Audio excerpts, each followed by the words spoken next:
Addiction to fitness and nutrition.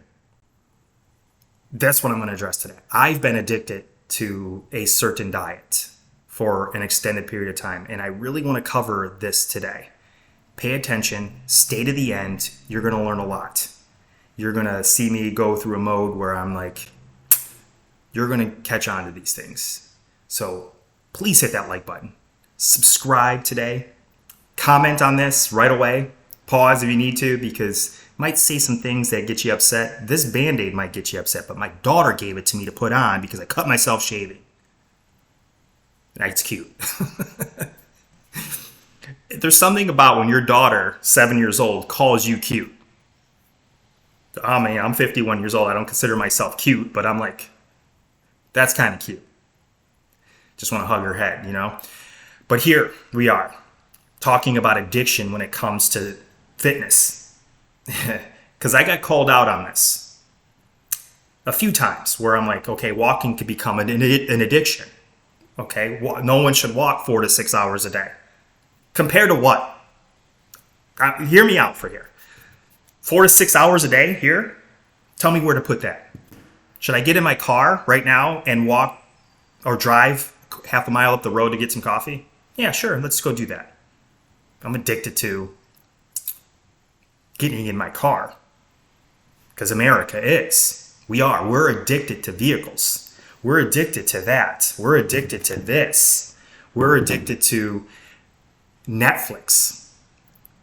I mean, the amount of hours are in the billions just here alone, not in the United States, in America.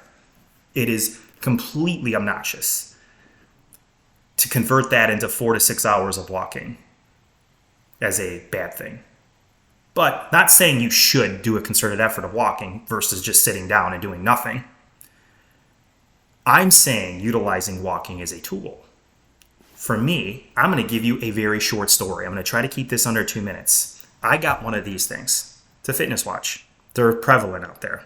Even these companies have them because they're so prevalent. It's another way.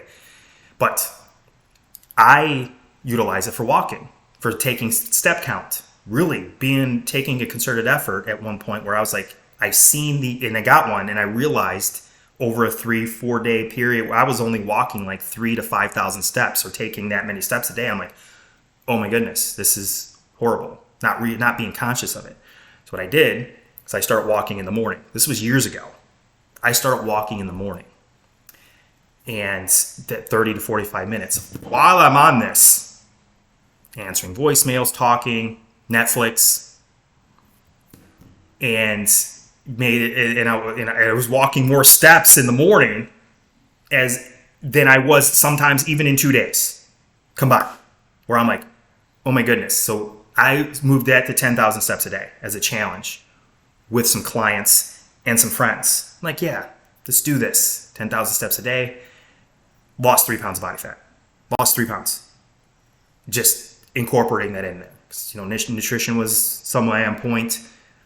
I'm like, wow, this is kind of crazy. This is not crazy, but non-consciously, I'm like, wow, just by doubling my step count every day, unconsciously, taking a walk, microdosing my walks, for instance, making a concerted effort of getting my butt up off this chair while I'm on the phone talking, that was adding up to like 2,000-3,000 extra steps a day.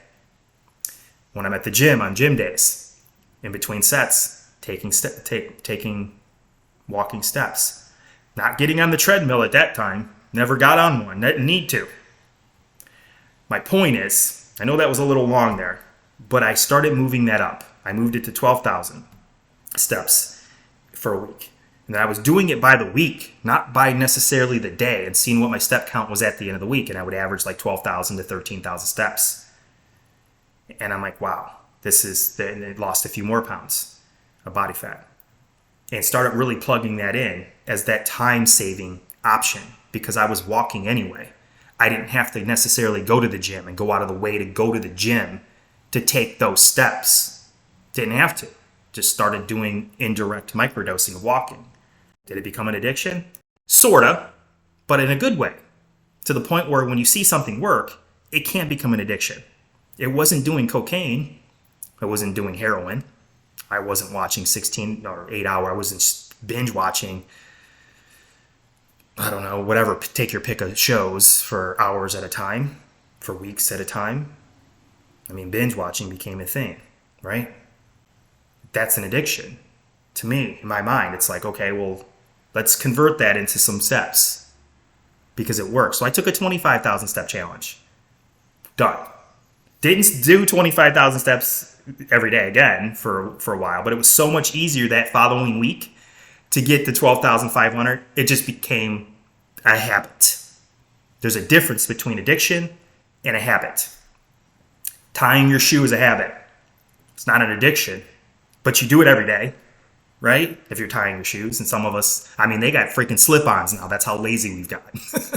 Slip-on tennis shoes, come on. All sarcasm aside, guys, there are things we can be addicted to. And me, I became addicted to the keto diet.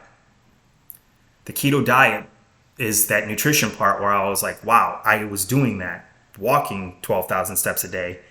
And those combined, that diet, not only was it saving me money and time, because it's easy to prep the food and take it on the go. It's easy to eat out there. It's protein, fat.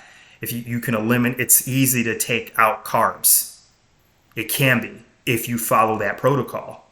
If you follow that. And it became an addiction to me. I stayed on the keto diet probably a little longer than I should have. But I lost all my body. I got down to 8%. Didn't lose all my body fat. Okay, come on. There's a healthy version of eating. I didn't like being at 8%, but it looked good looking like a MMA fighter or a boxer. Because I just shredded. And the keto diet did that for me. And seeing that became that point because everything became easier until it did it. And I was like, wow, okay. Incorporate carbs back, clean carbs, and put it back in there. So what did I realize? What am I getting to here? Is you utilize walking as a tool, not an addiction. That becomes a habit.